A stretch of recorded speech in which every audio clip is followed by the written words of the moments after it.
बीडमध्ये आज महाएल्गार सभा पार पडली आणि या दरम्यान आमदार धनंजय मुंडे यांनी जरांगे पाटलांवरती सडकून टीका केली आणि यानंतर जरांगे पाटलांनी याला प्रत्युत्तर देत असताना माझ्याकडे त्यांच्या पत्नी आल्या होत्या आणि त्यांनी मला सांगितलं होतं की माझ्याकडे बरंचसं काय आहे, मात्र त्यांच्या वैयक्तिक मॅटरमध्ये मी पडलो नाही असं जरांगे पाटलांनी म्हटलं होतं।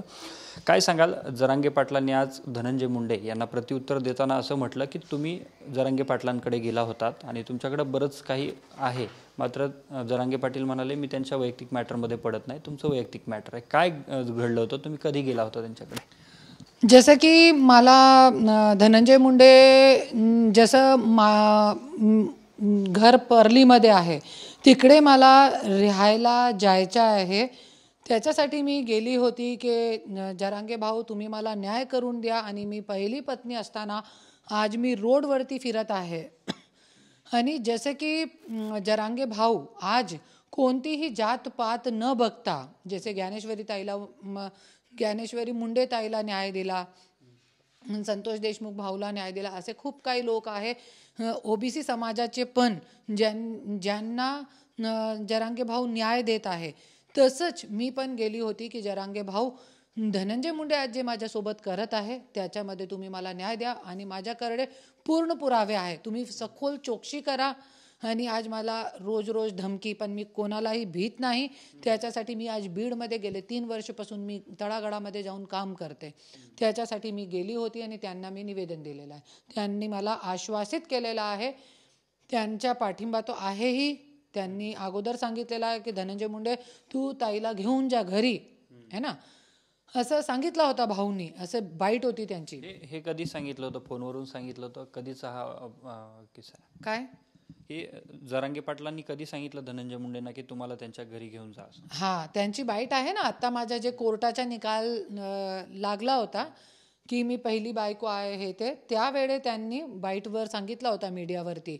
तो आज मी त्यांच्याकडे गेली होती, पण त्यांनी मला सांगितलं की पहिले, आणि भाऊनी मला खूप चांगली पद्धतीने त्यांचा मी आभार मानते, त्यांनी मला एक बहीण म्हणून त्यांनी मला समजावून समज दिली की ताई तुमच्या पूर्ण आयुष्य पहिले तुमच्या चांगला करायला म्हटलं, असं त्यांनी काहीही मला असं वाईट गोष्टी केली नाही। त्यांनी मला एकच समजावून सांगितलं की ताई तुमचं जीवन अनमोल आहे आणि त्याचं तुम्ही सुरक्षण करा अगोदर, आणि त्याच्यामध्ये मी पूर्ण चौकशी करणार आहे, नंतर तुमचा मुद्दा जे मी हातामध्ये घेणार आहे। धनंजय मुंडे यांनी असं टीका केली की जरांगे पाटील बऱ्याचशा गोष्टींपर्यंत आले, माझ्या घरावर बोलले, सगळं काही त्यांनी माझं काढलं, याकडे कसं बघता तुम्ही? आता तो काय काढलं नाही आहे, जरी जरांगे भाऊनी माझा मुद्दा हातामध्ये धरला, तो धनंजय मुंडेच्या फक्त बीडमध्ये नाही पूर्ण महाराष्ट्रामध्ये राहणं जे आहे दुश्वार करतील, त्यांचे स्वतःचे समाजाचे लोक राहणं दुश्वार करतील धनंजय मुंडेच्या।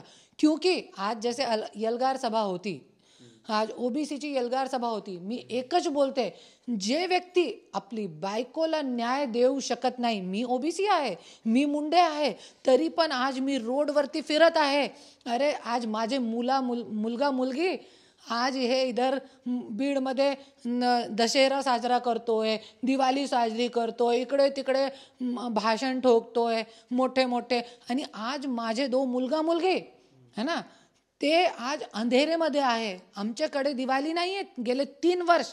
आणि असा व्यक्ती जरी जो स्वतःची बायकोला न्याय देऊ शकत नाही, मुलगा मुलगीला न्याय देऊ शकत नाही, मुंडे घराण्याच्या एकमेक वारिस शिशु धनंजय मुंडे जे आहे त्यांना न्याय देऊ शकत नाही, हां, तो समाजाला काय न्याय देणार? कोई न्याय देऊ शकत नाही। ज्ञानेश्वरी मुंडे, आंधळे आणि काका गर्जे, संगीन डिगोले, आपले बीडचे जे होते त्यांच्या ज्यांनी आत्महत्या केली होती रिव्हॉल्वर मारके, वो बियानी, भगीरथ बियानी, असे खूप काही ओबीसी समाजाचे लोक ज्यांचा मर्डर झालेला आहे आणि कोणी केलेला हे पूर्ण बीडला माहिती आहे, एक एक कार्यकर्त्याला माहिती आहे, आणि कोणत्या समाजाची तुम्ही बात करता। आणि जरांगे भाऊनी जरा माझा मुद्दा हाती धरला तो धनंजय मुंडेच्या फिरणं दुष्वार होईल. तुम्ही त्यांना सांगितलं की माझ्याकडे पुरावे आहेत. असे काय पुरावे आहेत? तुम्ही वारंवार सांगता फक्त, मात्र काय असे पुरावे आहेत तुमच्याकडे की ज्यामुळे त्यांना महाराष्ट्र सोडावं लागेल? माझी बहिणीसोबत बलात्कार केला आणि ते बलात्कारमध्ये माझी आईची आत्महत्या केली. त्यांचे दबाव, जसे आज माझ्यावरती दबाव आहे, त्याचे पुरावे आहेत तुमच्याकडे? सगळे पुरावे आहे, सगळे पुरावे आहे. माझी आईच्या सुसाईड नोट आहे, त्याच्यामध्ये सगळं काही लिहिलेलं आहे त्यांनी, माझी आईनी. आणि माझी बहिणी जे केस केला होता, पण तिला पण असे दबून मतलब पूर्ण अशा गुंडे लोकांना धमकी दिलून ती सोडून गेली मुंबई. आणि माझ्यासोबत त्यांच्या सोडा, पण माझा जे आहे, माझा तो पूर्ण कोर्टामध्ये गाजलेला मुद्दा आहे. कोर्टामध्ये मला न्याय मिळालेला आहे. मी पहिली बायको आहे, माझ्याकडे सगळे पुरावे आहे. आणि सगळी गोष्टी बघताना मी एक बोलते, आज धनंजय मुंडेंनी जसं सांगितलेलं आहे की तुम्हाला GR कळते का, तो मी एकच बोलते, तुम्हाला धनंजय मुंडेला ते आपला शपथपत्र कळते का? शपथपत्र म्हणजे काय असते, GR कळते का? तू असं म्हणलाय, तो मी एक बोलते, तुला शपथपत्र कळते का धनंजय मुंडे? आणि तू कसं शपथपत्रमध्ये 2014 म्हणजे 19मध्ये काहीही लिहिलेला नाही आहे, मुलीचं नाव नाही लिहिला, माझं नाव नाही लिहिलेलं आहे. आणि आत्ता 2024मध्ये तू मुलगीचं नाव टाकतोय आणि आईचं नाव गायब. तुझी घरगुती चालू आहे का? एकदम घरगुती तुझा प्रचार चालू आहे. काय तुम्ही कोर्टामध्ये सुद्धा गेला होता 2 दिवसांपूर्वी, तुमची तारीख झाली, काय प्रकरण आहे ते? प्रकरण हेच आहे, जसं की मी सांगितलेलं आहे की धनंजय मुंडे, तुझ्या जे पर्चा असते है ना निवडणुकीच्या, तुला ते कळते का? नाही कळते. त्याच्यासाठी त्यांना कळेल, ते पर्चा कळेल काय असते. त्याच्यासाठी मी कोर्टामध्ये गेली आहे. आणि माझं एकच म्हणणं आहे की त्यांनी खोटी माहिती दिलेली आहे, जे माहिती आहे खरी माहिती आहे लपवलेली आहे.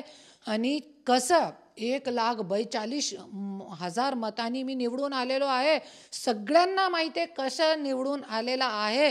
पूर्ण चोरी करून धनंजय मुंडे मत चोर आहे, मतदाता चोर आहे, मेलेले लोकांचे मतदान केलेले आहे. माझ्याकडे सगळे पुरावे आहे, पूर्ण मीडियावरती आहे, TV9 वरती पण आहे की धनंजय मुंडेंनी कसं गुंड गँग लोकांना बूथ कॅप्चरिंग करून असे मतदान करून 1,42,000 मतांनी तू निवडून आलेला आहे.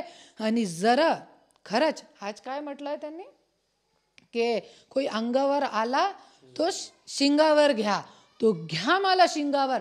जरी खरा तू एक मर्द आहे धनंजय मुंडे, तो मला शिंगावर घ्या. मी शिंगावर घेण्यासाठी परलीमध्ये आली होती आणि आमदारचा पर्चा मी भरला होता. कशाला माझा फॉर्म काढून टाकला? कशाला? तुला भीती होती की माझी बायको जिंकणार आहे. जरी आत्ता पण तू तुझे शब्दावर ठाम आहे, तो मी तुला चॅलेंज करते, एक महिला असताना, तुझी बायको असताना नाही, एक महिला असताना मी तुला चॅलेंज करते, अंगावर मी येते, तू शिंगावर घ्या मला शिंगावर. आणि एकदा होऊन जाऊ दे नवरा वर्सेस बायको, बघू कोण जिंकताय कोण हारताय. नक्कीच आपल्यासोबत करुणा धनंजय मुंडे या होत्या आणि त्यांनी जरांगे पाटलांकडे आपण पुरावा घेऊन गेल्याचं स्पष्ट केलेलं आहे. दुसऱ्या बाजूला धनंजय मुंडे यांना त्यांनी चॅलेंज देखील दिलं आहे. कॅमेरामन विनोद हुमनाबादकर, मी अशोक काळकुटे, TV9 मराठी, बीड.